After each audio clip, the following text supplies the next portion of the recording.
Green light, they're away. And they're all in their positions, ready to go. There's the light up. In true Mildura stock. The green light's on. It was a beautiful start. He's trying to get across. Hello, welcome to Burning Questions, March 21. Can't wait for the racing ahead tomorrow night at Melton.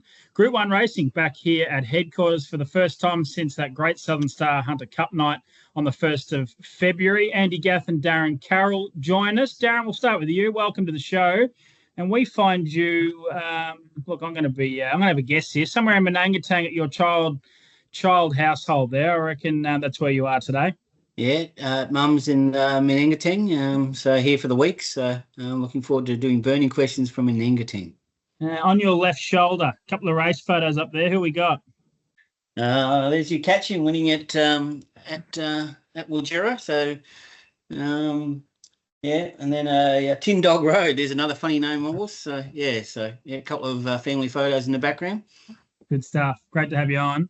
Andy Gath joins us.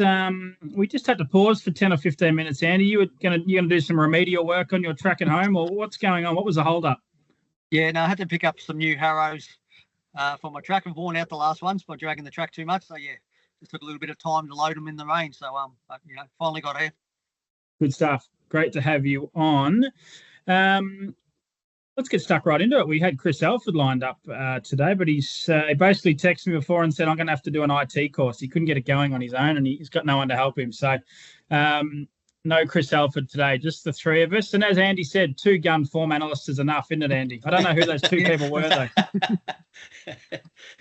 though. Righto, let's get stuck into it. Get ready for the inaugural 2025 APG Adelaide Yearling Sale, featuring 3 major sale races in Adelaide, Port Pirie and Mount Gambier. Don't miss your chance to invest in a champion. Find all the details and register as a buyer at apgold.com.au. At APG, there's a horse for everyone. It was a great first up win from the Jet. So in the Group 1, is she the bet? We're talking about race 6, horse 6. I'm ready, Jet, for Andy and Kate Gath. It is the Group 1, Aldebaran Park, Something About Maori, Trotting Mares, Free for All. Andy, looking back through the honour roll, your horse is actually going for the 3rd win in this race. I'm not sure if you knew that, but certainly the first in your care. Yeah, no, I did look back the last couple of days at her form over the 2700 and, didn't realise she won it twice. I knew she at least won it once, but obviously the 2700 is no fears for her. So, she's pretty good first up. So hopefully she can make it 3-time winner of it. Just quickly before we talk a bit more about her, Something About Maori. What's your memories of her? I've got some vivid memories as a young journalist at the Still Times News, Andy, writing about this horse. It was one of my first sort of interests in the harness racing. I remember she won a 2004 Inter Dominion grand final, trained by the great Brian Healy. So she was a fantastic horse.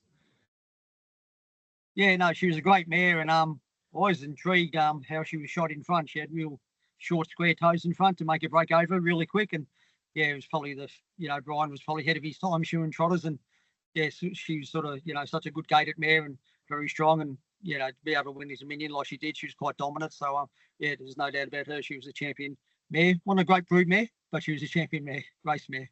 Yeah, that's right. I'm ready, Jet, Andy. Really good performance first up. If you were picking up the form guide or you're watching the replays from the last time I'm ready, Jet and Queen Elida went head-to-head. It's almost impossible to tip Queen Elida, but I think you're happy to say that you are led to believe the track might have been a little bit off on the inside, so maybe we can give Queen Elida a pass mark there. Yeah, I would. There's a few horses that race below their best, and none of the leaders were able to win. Admittedly, some horses did sit on the fence and did win, so to what extent, it's hard to say, but, a few drivers I spoke to, Kate, as well, said the inside was quite heavy. Queen Elida is a quality mare. Every time you're up against it, you got to fight on your hands. So it's not a matter of just turning up and winning. There's other horses in the race as well.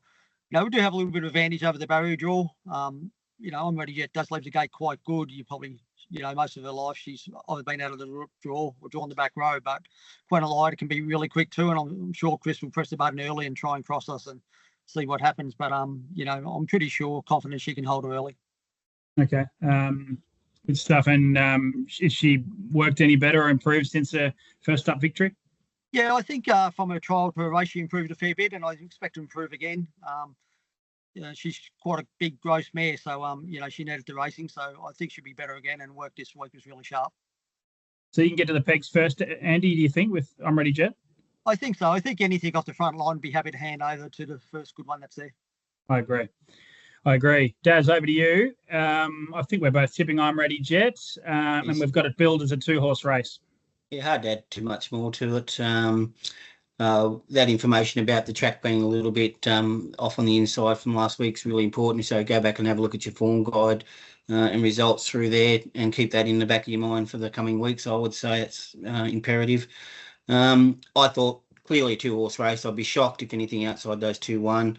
And if I'm Ready Jet finds the fence first over Queen Elida, then I'd struggle to see how she could sit outside I'm Ready Jet and beat her. So I'm clearly in the camp of I'm Ready Jet. Queen Elida was just that bit too disappointing for me last time. Yeah, I agree. All right. 3 ticks in the corner of I'm Ready Jet on Saturday night.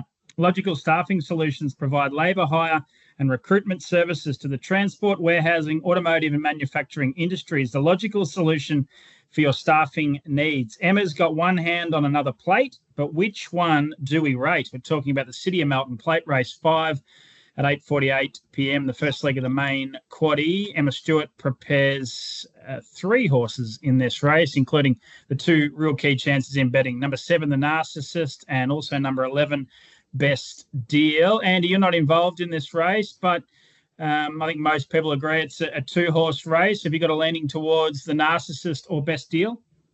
I think The Narcissist. Generally, barrier 7's got a barrier draw advantage, but I think on this case it is. I think it's a good chance of finding the top. Best Deal's a real good quality horse who's super fast, but he's going to have to be sort of close enough to be able to get the job done. But they're both quality horses, but I'm sticking with The Narcissist. He just all his runs have been terrific, and he seems to be getting better too. Yeah, I think that the sky's the limit for him, Daz, where we might all be, like we were with I'm Ready Jet, I think we might all be in the corner of The Narcissist here. Yeah, Best Deal's only been beaten twice, is the important data. He's been beaten from barrier 3 off the second row and barrier 4 off the second row. And look what it's dished up, barrier 4 off the second row. Look, no doubt he's a quality horse, but the issue is we all think that Narcissus is likely to find the front, and if that's the case, he's going to have to sit parked or come 3 wide in quick sectionals. So I don't need a super effort from Best Deal to win, but the Narcissist has just been so impressive so far. So clearly on top for me, the Narcissist. Yeah, me too. I don't need to add a lot more. I've banged on about him for a while now. And the overs is taken. They bet $4.20. He's slightly ahead in the market at the moment. I think that's probably the true reflection of probably how it will end up as well. I think last I saw they were both odds on. That won't happen. One will be shorter than the other in black figures. So I'd say Narcissus might end up $1.80 and Best Deal about $2.40 in the end. Okay. You think he'll start favourite, the Narcissist? He'll run favourite? Yeah, that's the trend, and I would have thought the trend's going to continue. Yeah. Yeah, and as Andy said, barrier 7, you wouldn't necessarily say that's a good draw, but in this case, I think it is. He'll press forward for Greg Sugars. He's going to reach free for all grade pretty quickly, and all his recent runs have been fantastic since joining the stable. I've made him the best bet on the card. Just one more on Best Deal, Andy. He trialled behind Catch a Wave at Ballarat, didn't he? Yeah, he did. He sort of got tied the last 50. Admittedly, it was a track record time, but he did trial quite good. And obviously that was a while ago, so he'll be super fit. They'll have him primed. There's no doubt about that. He's won a big derby. He's a quality horse, and he's going to be a horse of the future. But the barrier draw is up against him. Yeah, for sure. A different story maybe if we switched him around. But all 3 of us very, very keen on the Narcissist.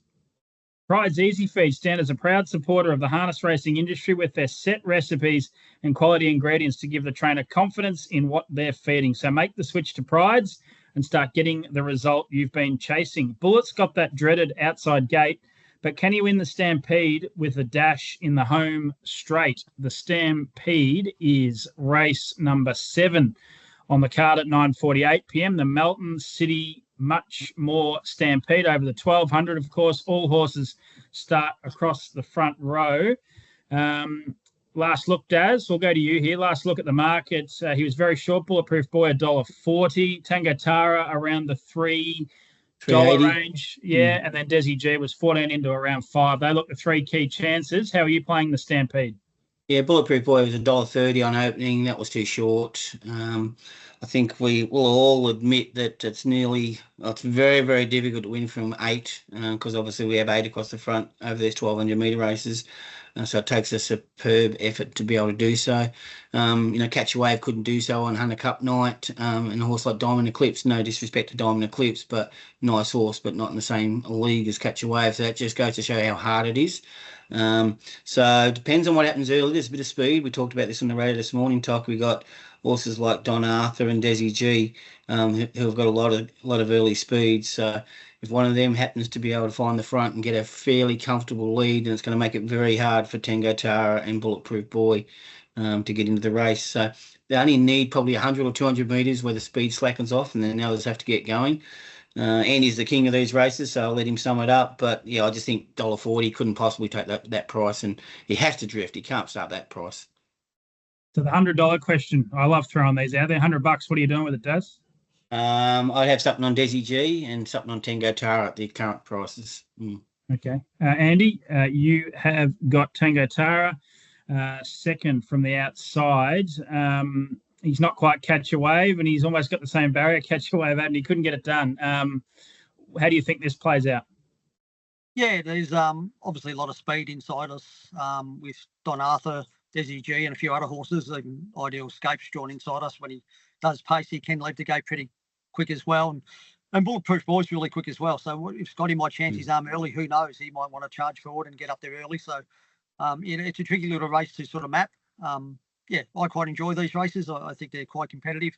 They're exciting to watch. So, Tango Tara is going as good as he ever has, even though he's a 9-year-old. Bulletproof 10, and he's going the best he's ever had. So age doesn't worry with these standard breeds. But yeah, I don't really know. I think Kate will come out early and have a look and just sort of see, and sort of we might be right up there early. And if we just got to sit there quiet, I mean, if you sit there out wide, he's pretty classy, Tango Tara, and pretty strong, especially over the short races. I think he'd be fine out to finish. It must be, I don't know, you and Kate obviously talk about every drive that she has. And are the 1200s perplexing for both of you? I feel like they're always filled with intrigue, and they must be difficult to drive as a reins person. Yeah, feel like every race, you still have to drive them tempo related. And probably, we know Catch a Wave got beat in it first up, but, he sort of missed the run, and, we decided to go back. In hindsight, if we probably had to went forward early, he probably would have won that race, but it was where he was at the stage of his preparation. So, of course, you draw wide doesn't mean you have to go back. You still have to drive the race to tempo, and they do seem to slacken off that second quarter a little bit, and that's when you probably have to make your move and get into the race. I think it's actually a good point. I didn't really consider it, but what do you reckon? Bulletproof Boy, they might have a crack early, Daz. I mean, they might get up there early. Considering how much speed's there, it's still hard to cross. We've seen some good horses try and do so. What's the last one that's led for, mate? Do you remember, Andy? I'm not sure there has been. Yeah. So, and I know it's the difference for me is we had these 1,200 metre races on the lower class races, and I thought it was easier for horses on the outside to win in those races. I just think it's so hard at this level when these horses can all run quick times. So I think it's harder out wider because no one's looking to hand up. They're all looking to find them. Yeah. And they're happy to go 26-2 the first quarter, but if it's 1,700, they're probably a little bit more cautious. Well, obviously 2,200, they're not coming out the gate as quick, but being a shorter race and you only have to sustain an effort for a shorter space of time, people are sort of happy to overdrive a little bit early and try harder to find the pegs. Yeah. You've even got About Time, who's got gate speed as well with Bluey. So if Bluey puts the handlebars down, then he referenced in the parade ring last weekend that he wasn't going to use that horse because he sort of had in the past and it just hadn't worked. But I get the feeling this might be the race where he does have a dip. I mean, Don Arthur, I think, can lead in the initial stages. There's so much speed there. Maybe it'll be one of those races where, the class just storm him over the top. But not really a race I want to get involved in. Certainly the overs was Desi G, but, about the right price now. Great race. Race 7 is the Stampede over 1,200 metres. The Phoenix has drawn well in the Scotch Notch, so is he the one to watch? The Scotch Notch Memorial Trot over the 1,720 metres is race 8 on the card at 10:22 p.m. The fourth and final leg of the main quaddie. Andy, I'll go to you here. You're not involved in the race, but we've got Tripod Barrier 1, RC Phoenix Barrier 2, 3 for I'm Bobby, 4 Aldebaran Zeus, 5 Brandlow Prince for Darren Carroll, and 6 Kiang Chucky, the last start Group 1 Hammerhead Mile winner. Who do you think's the most likely winner here? Yeah, I heard a very astute analyst on the radio give a stat about RC Phoenix, so I'll hand it over to you, Darren, and you can explain why he'll probably lead and win. So it hasn't been beaten since 2022. So he's had 8 starts in the mobile. So he had 1 in the stand, 8 starts in the mobile where he's led since that time and unbeaten. So, and that's at high class level. And as Toc said on the radio today, he said one of those was beating Just Believe. So the stats say even though Kian Chucky is in such good form, it's just going to be so hard for him to get run down. And do you, in your opinion, is RC Phoenix, sort of going at that level that when he beat Just Believe? And I feel like he's going just as good. Yeah, I think so. He just hasn't had, the luck of late. I still think that he didn't get through to the Great Southern Star final. He wouldn't have been able to beat the champ on that night anyhow. But, it would have been interesting to see what he could have done in that race. But I just think his form's still at the same level, if not maybe even a little bit better than what he was going at that time. So just hasn't had the draw to lead for a while. Okay. So you're with him, Darren? Have to be, yeah, just purely because of the draw. You flip the draws and you get totally different results. So I've got to go this way, even though I've got massive respect for Chucky. Andy? Yeah, I see Phoenix, but, he's just low flying, and Chucky. So, yeah. It's going to be a great race. Yeah, I'm with RC Phoenix. Don't want to launch at him, but he should be leading, and he's going to give an almighty side, isn't he? Kiang Chucky's going to have to be outstanding to beat him. So that is a great race. Just the 6 horses. That is the City of Melton Scotch Notch Memorial Trot. Boys, I don't know if you guys can hear that where you are. There's I'm just hearing a bit of a stampede coming through here, and it might be this bull that's turned up in my house. I can't believe it took 20 minutes to get it out. Yeah. Really going to bring out the Tassie Cup because, of course, good luck to the Victorians at Hobart this weekend. But we've got the Sharps Bakery Mallyball Pacing Cup trophy here, and it's a nice segue, isn't it, into the Sharps Bakery Best Bet. Before we do that, Andy, you've won just about everything in harness racing. When are you going to turn up at Birchip? Yeah, when there's the slot race there, I'll turn up and try and win that trophy. I would have brought out one of my Great Southern Stars trophy, but I couldn't pick which one I liked the best. I said to Andy the other day, we were discussing whether it was a Group 1, something about Maori, and we eventually realised it was. And I said, you better book a table in case you win it to celebrate. And he said, look, I only worry about the Grand Circuit races. So that's the sort of calibre we're dealing with here. Just quickly on that slot race, while we're chatting, we can spend a minute or two on it. Andy, your thoughts on a slot race at Birchip without, nothing's bedded down, but in theory, do you like it? Yeah, no, I think it'd be a fantastic idea. Obviously, I've never been to Birchip, but everyone raves about it. So one thing you've already got there is the crowd. And if you have a slot race, Darren was involved with the Ultimate Driver slot race, and it just involves so many more people. You could have another 10 groups of 10 people in a slot each, and involves another 100 people. Such a great concept. Yeah, and I think Birchip's an ideal place to kick it off. I think it would be fantastic to get it off the ground. Be great if it could be worth 150 and make it a Group 1. Make it for a 4-year-old and older, for a horse that haven't won race over 15,000, sort of that type of level horses. And yeah, I think it'd be great. So if it was Group 1, you'd celebrate it, Andy, if you won it. It's not Grand Circuit, but you'd make an exception for it.